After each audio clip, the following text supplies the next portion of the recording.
Good morning, good afternoon, or good evening, whatever time it is that you inky savages are joining us for episode number 181 of the PenBoyRoy Pentertainment Podcast.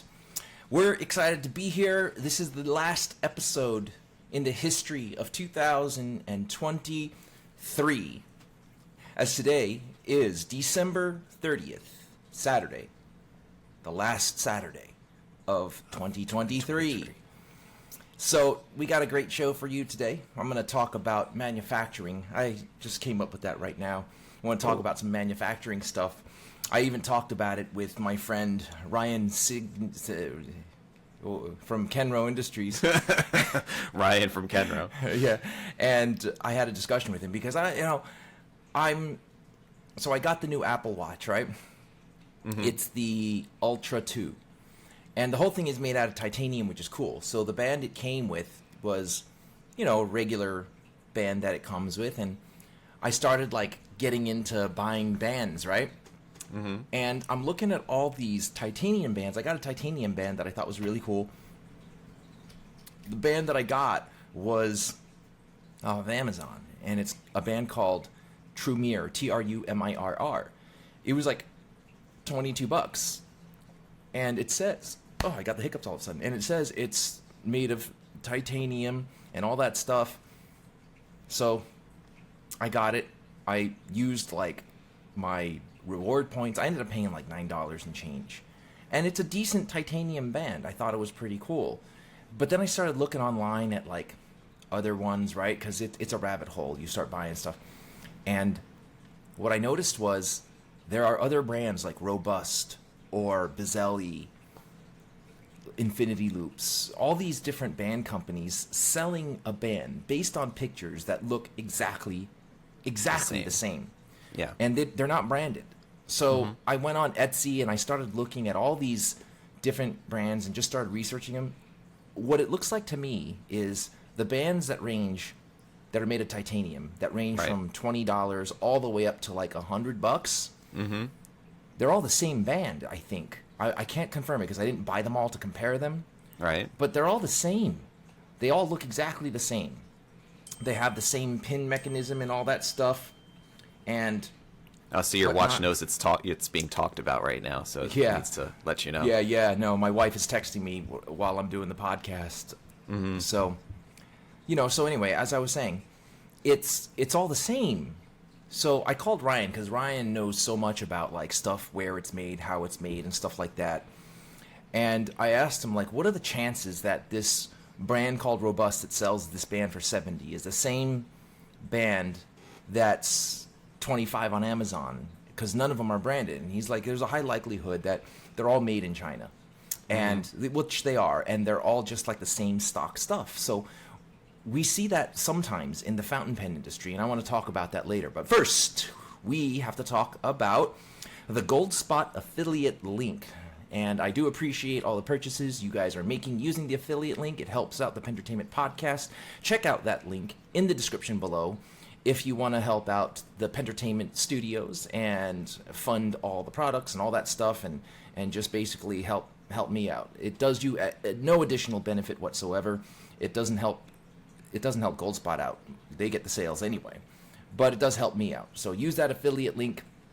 And make sure you use coupon code FOLIAGE to save yourself extra money at checkout. Foliage is going to... did you want to switch Foliage or just for this one more week? Because we're going to switch for the new year? Let's switch it for the new year. Yeah, for the new year. Okay. The new coupon code is going to be titanium, since titanium is on my brain. Have we ever used that before? And it's good to spell too. It's not a weird, it's not a hard word to spell. Yeah. So please use coupon code. I'm trying to make it so my mic shows up in the screen just like yours does, so it looks like they're one piece. Symmetry. Yeah.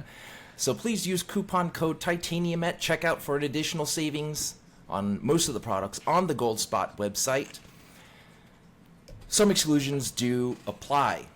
So please use the affiliate link. I know that some of you guys are using the coupon code, but forgetting to use the affiliate link, and that hurts my feelings.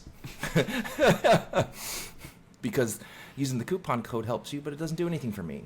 And so that way it's same, even, and you help me out while you're being helped out. That's what the affiliate link is for. So, all right. Thank you for using the affiliate link. I noticed you guys have been doing that probably because of the holidays coming up, and the holiday that just passed, Christmas, and all the gift giving and whatnot. So thank you guys so much for that. Please continue to do so. And finally, Luxury Brands of America is releasing a new member of the Made by Endless companion family. It is the one pen pouch. Sometimes all you need is one pen. Sometimes. When is this? Yeah, what? Maybe sometimes you only need one pen in a pouch in your pocket, the rest in your bag, but I can see that. I don't know about the sometimes all you need is one pen. Well, actually, maybe if it's a desert island sort of thing, or no. Well, I could see like the last month or two, I've only needed one pen, so I guess that works. Because I'm not going to bring like a fragile, expensive pen with me where I was at. So okay, and the one epic pouch is. Sometimes all you need is one pen and one epic pouch to carry it in with colors in brown, green, blue, and black. There is something for everyone. I'm not sure the sentence is correct. Let me read it again. Sometimes all you need is one pen and one epic pouch to carry it in. Oh, period. Got it. With colors in brown, green, blue, and black, there is something for everyone. Sure. And Endless is a very cool company made by Endless. They make pouches. They make pens and ink. Now there's like an ink that is being introduced too. Yeah, so that's cool. They also have the notebook, the ink journal notebook that you have, right? So that's cool. Yep. So please check that out. You can check that out at, I don't know where they can check it out. Is it at Goldspot? Do they have it? I don't think it's available on many retailers' websites right now at the moment, but it will be eventually. So where are they supposed to get it? Hold on, let me check the.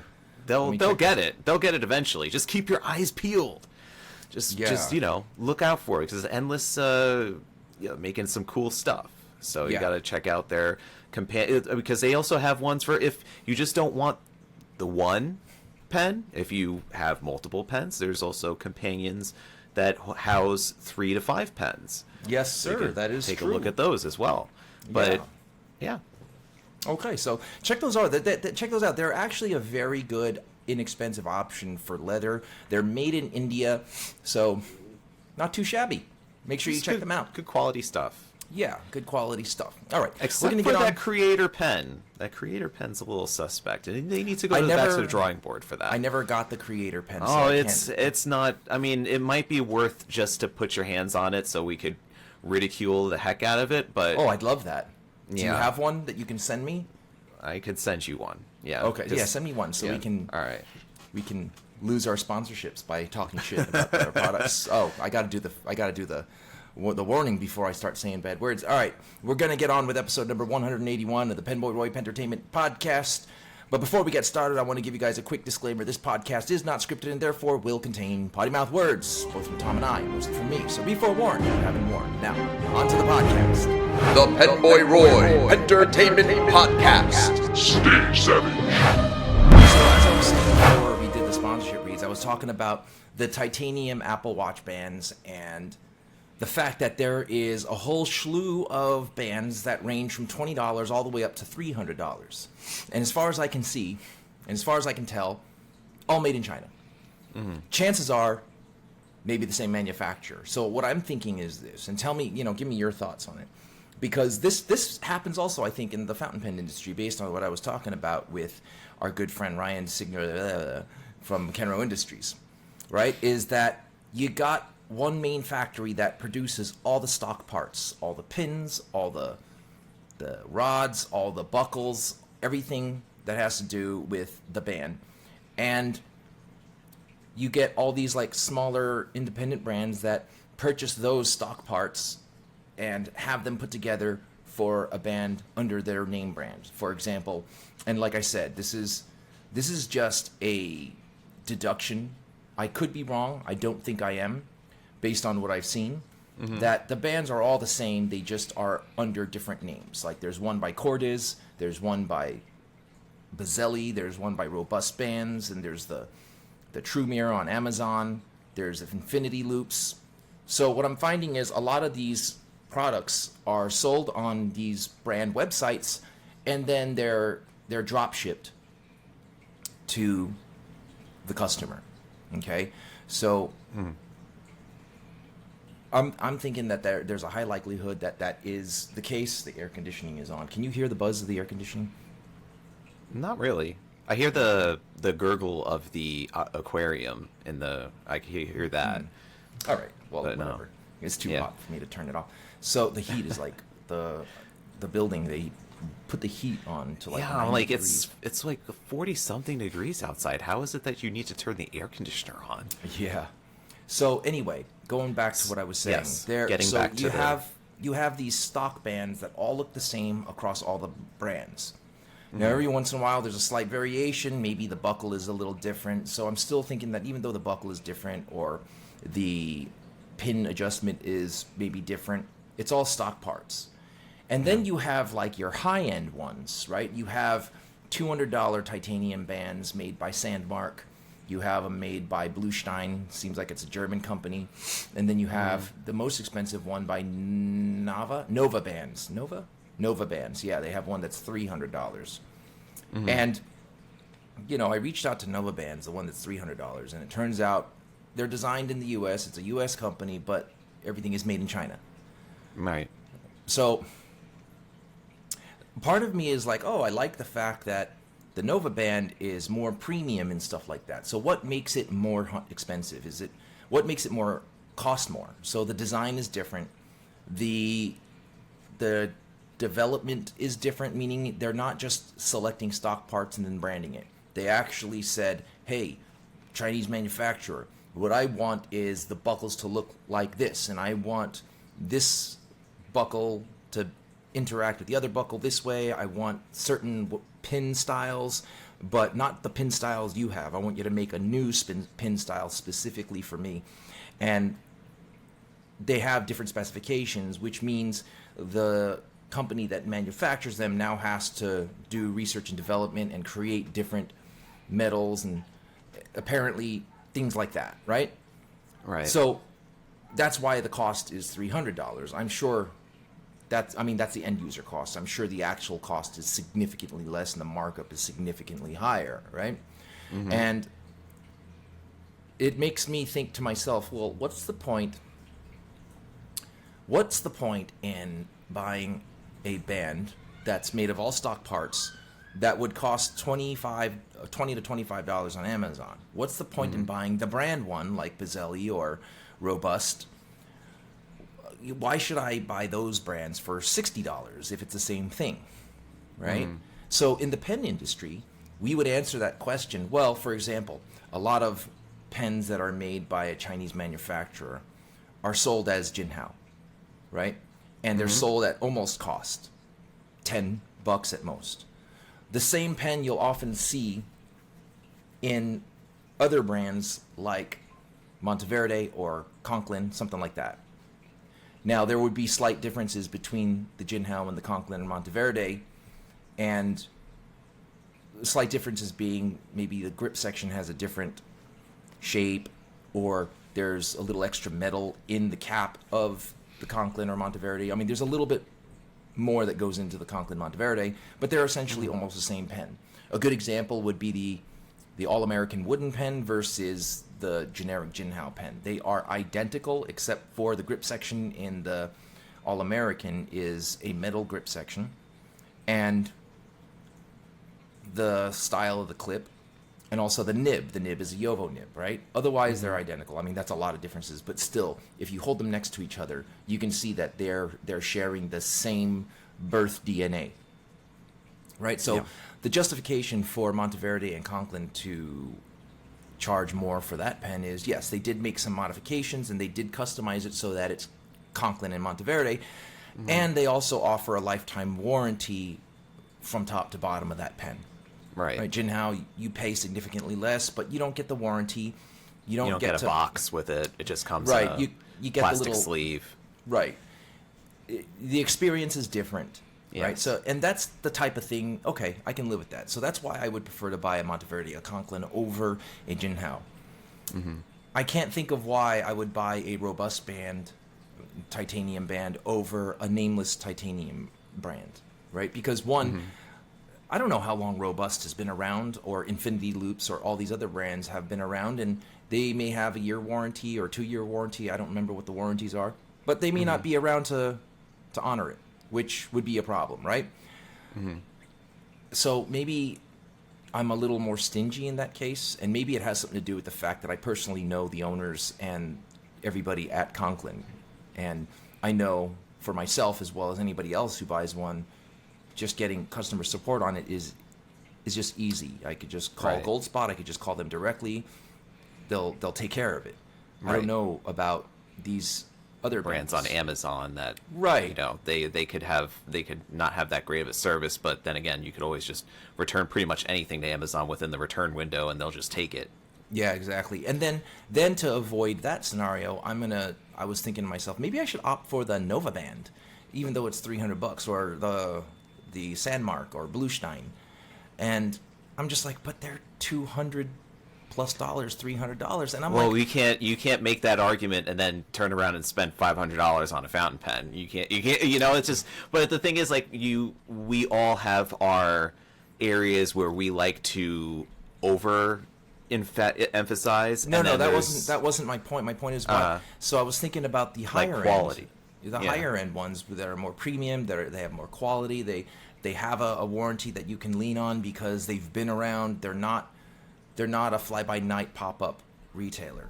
But then I'm thinking to myself, well, they're all made in China by the same manufacturer, most likely. The only difference is the manufacturer cared more because they had more, I guess, specifications that they had to follow.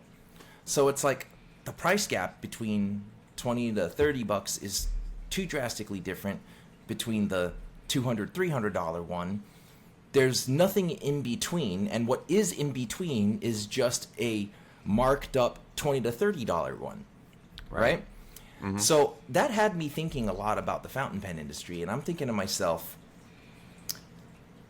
does that same scenario exist in the fountain pen industry, right? Like, is there a pen that is unbranded that's $10-15, but $100-200 because of the brand? If you put a brand on it. And I'm trying to think, like, is there a situation where that exists? I was thinking about Cross, but Cross has their own manufacturing company. It just is in China. Cross has their own standards of building pens and making pens and quality assurances and stuff like that. It's just in China. So it's not like Cross goes over and buys pens from China. I'm talking like an idiot. And then just puts their fucking name on it and then sells it at a marked up price. No, they actually have factories. Same for Schaefer. It's not like Schaefer is a generic pen with a branding on it. Right. And then we have other brand pens that are made in Italy or made in France or made in the UK or wherever they're made. But they're made using all parts that are sourced from China. And there is a reputation for products made in China not being the best quality. Well, maybe that's not true for now, but from when I was younger, that is the, I guess, negative image or thought process behind products made in China. I know that I know that recently things have changed and you can get very high quality products made in China. But how does somebody buy a product made in China and know the product is going to be a quality product? You know what I mean? Well, there's that intermediary step, which I think is an important one, because that even affects something that's made in Germany, which is notably, I'm thinking, Bach nibs, right? So a lot of the distributors or manufacturers may order parts from places, put them together in their pens, but then that layer of quality control is very important, because as we know with Bach nibs, especially, if we're just going to take China completely out of it, because there's some connotations that are there that, people, like you said, people do have a certain perception of things that come from China.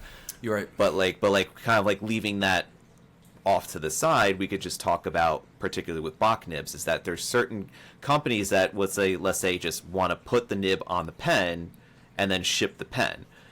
But if you do that with Bock, you may end up coming into issues where, like we had with Leonardo back when they were using Bock nibs, there's a lot of some, nibs being misaligned, baby's bottom, things like that. But then you have a company like Kilk, who is one of the few that still buys and ships Bock nibs, but what they do is they take that extra step and they tune them and make sure that they're coming out with on their pens, that they're completely well done. And they've even said, I think they've communicated to me at some point where they've had to scrap about, I think, 10 to 20% of their Bock nibs that they buy from Bock because of that fact. So that is something I feel that's a step in value that then would take wherever it is that you're getting the said item from, like the components for the part, putting it together, but then making sure that there's that layer of quality control that to me as a consumer has tremendous value, because then you're making sure that the consumer is going to be getting a piece that will be very well done out of the box, that you're not going to have a problem like a Visconti where it's just going to, so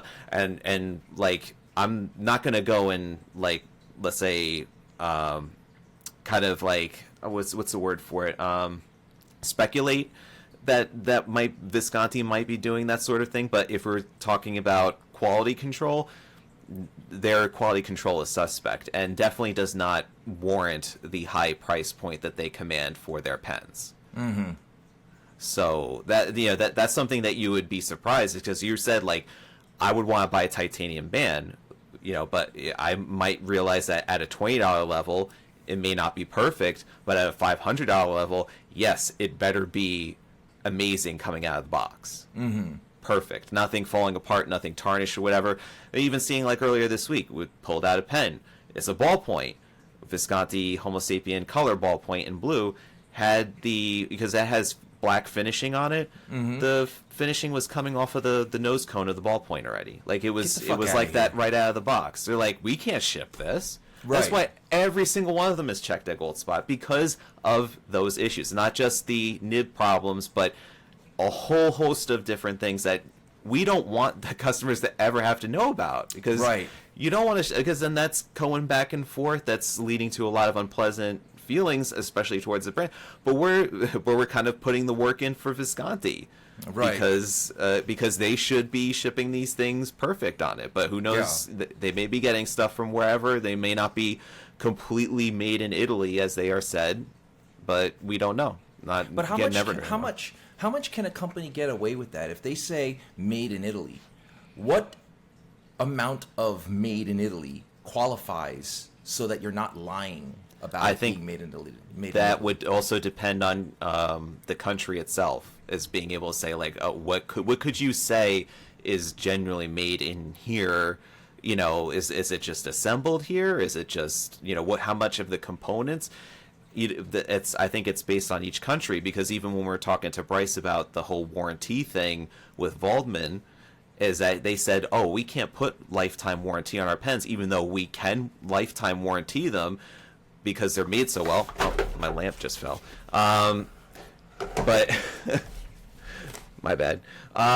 So they could only put 10 years because that's just the limitation that was provided by the country itself. So yeah, I think it was the government that said, what do you mean lifetime? Lifetime of the person who bought it, the lifetime of, like, whose lifetime? So just to clarify that, the German government doesn't allow lifetime warranties. There has to be a number associated with it. No, right. I mean that's a good point. A good point that you bring up is, so I guess when it comes to fountain pens, since I know so much about fountain pens and I know so much about, how they're made, everything that goes into it, I guess it's easier for me to say, hey, I'm going to buy a pen even though I know it's made in China, because the brand name stands behind it. I guess I don't know as much when it comes to just band companies that sell Apple Ultra watch bands. For me to say, hey, I'm okay spending $300 on this titanium band. Meanwhile, there's a more generic looking one that's $25. You know what I mean? Yeah. And then like so basically I think what you're saying is what would be justifiable to raise the cost is the amount of quality control and specificity that goes into ensuring the product is spanking. Right. But in the fountain pen industry, in particular, you're talking about Visconti, the price is really jacked up, but that quality control doesn't exist. Right? No. So let me ask you about, so what I think I asked earlier was about a brand. Is there a brand that exists that's marked up the same way where a non-branded one would be $20 to $30, but a branded one is now $100 or $200? Is there a pen in our fountain pen industry that is like that and is only justifiable based on the fact that there is a strong name that stands behind it? Well, I wouldn't even say a strong name stands behind it, but there's. I think that this is a case of looking at Amazon as a as kind of like the way of over commoditizing products. And when you were mentioning about the watch bands, I immediately started to think about other things that I've bought on either Amazon or Wayfair that look exactly identical. Like there's so many listings for it that every single one of them looks almost, but they all have different weird sounding brand names. Like, right. Yeah, I can't even go into so many examples, but there are some that are like that, I feel, with fountain pens, but they exist primarily on Amazon as a marketplace, because basically there you could game the system, lower the prices to bottom basement, send stuff nearly free, and then get the reviews and things like that, or you could really kind of play around with things in there, and then just essentially ship a product that you could probably find on Temu or on Alibaba that was just kind of rebranded and slapped a brand name on there, maybe a little bit better of a box, and there you go. Like you had just something that was just marked up, but we're talking not a markup of like, let's say $10 to $100, but something that's like from $3 to then $50. And we've seen that a few times with stuff that we've talked about before on the podcast with these Facebook ads that would pop up, and it's like, oh, check out this fine writing blah blah blah, and you'd see like they steal videos from people that post on social media, and then you go click on the website and they're trying to ask for $50 for a pen that you could find somewhere else for like $5. This is what I'm talking about. This is the same thing that you experience with these bands. But the thing is, though, the difference between people, I think the fountain pen community and bands is, I don't think they'll be able to get people in the fountain pen community as easily as they would people like me who don't know about bands, right? So I think it's harder to fool fountain pen people because there's a lot of people like you and me, influencers, that'll call them out, right? There's also, guys like Brian Goulet and Ron from Pen Chalet, you obviously, people watch a lot of, and they'll say, hey, don't be fooled by this fucking bullshit. This is a bullshit pen. This is a $5 pen. I don't care who says it's theirs. And you see that a lot with, there's a brand, I forgot the name, but they basically just buying, these nameless stock fountain pens and selling them with a drastic markup. What I was there is also one of the ones that actually I can put an example and just bring, because you happen to mention Ryan, about the Phaeton, was it Phaeton 500 or Phaeton? What was that model of Esterbrook? The Esterbrook Phaeton 300R. And that was one of the models that was made before the Esterbrook, the acquisition from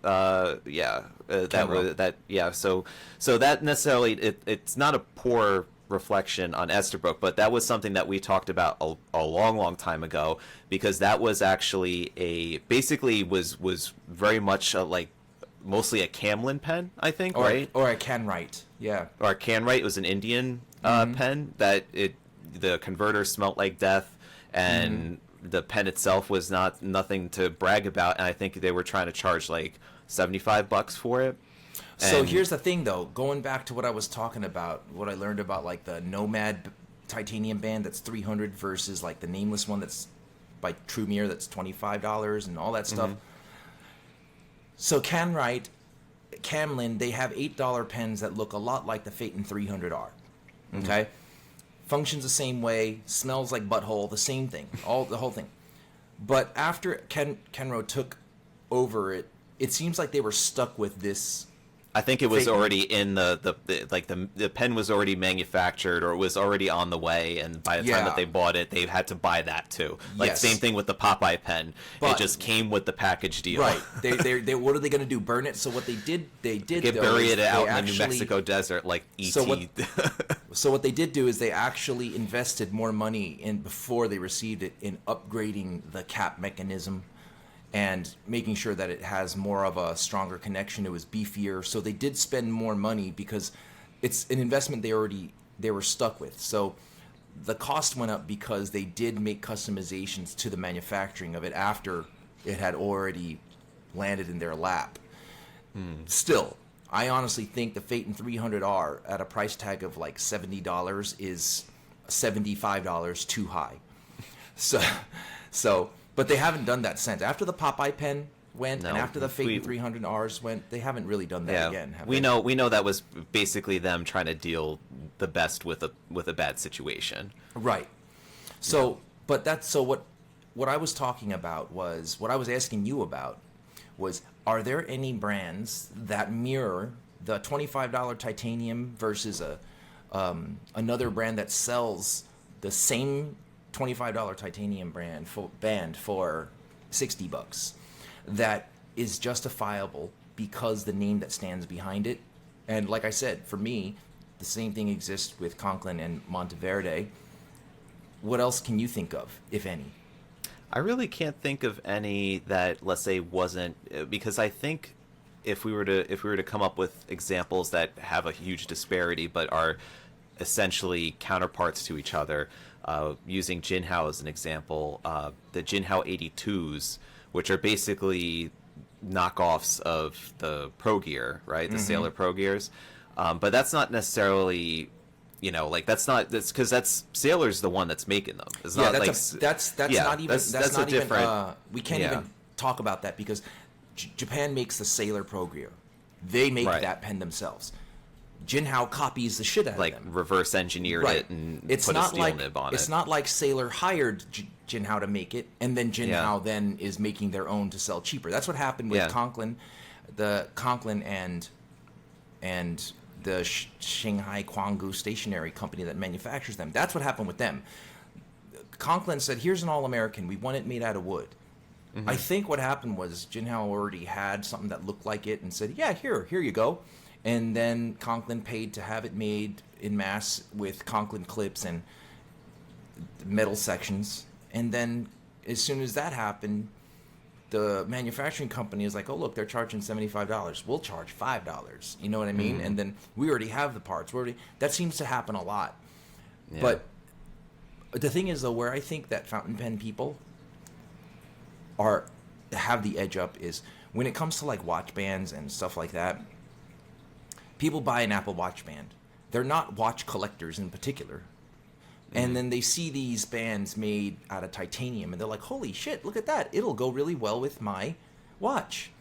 Then they Google, and then they look up, and then they see things that are $300, $200, and they're like, oh, I don't want to spend that much. But then they see ones that are $60, $70 by Robust or Cordes or Bazzelli, Infinity Loops. And they see that, oh, they're within $60 to $100. I can do that. But then they also see the $25 or $30 ones and think that they're just the knockoffs without realizing or looking into it and finding out that they are all the same. And this is what I think. I think that if you look at those brands, I think they're all the same stock pieces. And then some of them might charge more because they have a magnetic clasp. And yeah, that costs more because it's more pieces that they have to make that are different from the stock parts. Right. But a lot of times I see a lot of these companies make these bands, they sell them for $50 to $100, and then I can see the generic version of it that is like half that price, $25 to $30. And I thought to myself, oh, they're knockoffs. But then I realized they're not knockoffs. It's just where they came from. Right. And I bet other people who are listening to this can come up with some brands or some examples, and I'd love to hear about them. But from what I'm hearing, I think it happens a lot less in the fountain pen industry, and I think the reason why I don't is think because it does. Yeah, I can't really think of any other examples, that of anybody that does that. That, let's say we have one version of it that is widely available, and then there's another version that just has a different brand name or little tweaks and changes. I mean, I could be wrong if somebody wants to chime in on that and send us an email to clarify if they know of any other examples. I just think that also it has to do with the personalities of fountain pen people, because one thing that fountain pen people all have in common is they're all fucking obsessive compulsive nerds, and they look into shit and they investigate it, they break it down, they study it, they're obsessed with it. And with that level of obsession and with that passion for the fountain pen industry and the hobby, you can't get away with bullshit. You can't get away with selling a stock pen and saying it's a luxury pen, because they know, unless they're brand new and they're just getting into it, you might get them in the beginning once or twice, but I'll tell you, never again, right? And I think that's the majority of fountain pen people. And that's something that I don't think enthusiasts of tech like myself, when it comes to Apple Watches and stuff, are as tuned into when it comes to the hobby. And I honestly think that when it comes to fountain pen people and the fountain pen community, they're all like first grade detectives in homicide. Like, they'll examine and pick up nuances, call it out, they'll talk about it. So all these companies, they can't get away with this kind of shit because they'll get called out. And these companies that you see on Facebook that are selling $50 pens that are actually $5 stock pens using other people's footage and media, they don't last very long. They don't go anywhere. They just change the name so that they can get that one or two sales that from the person who doesn't really know any better. But that's the last time they'll get that sale from that person.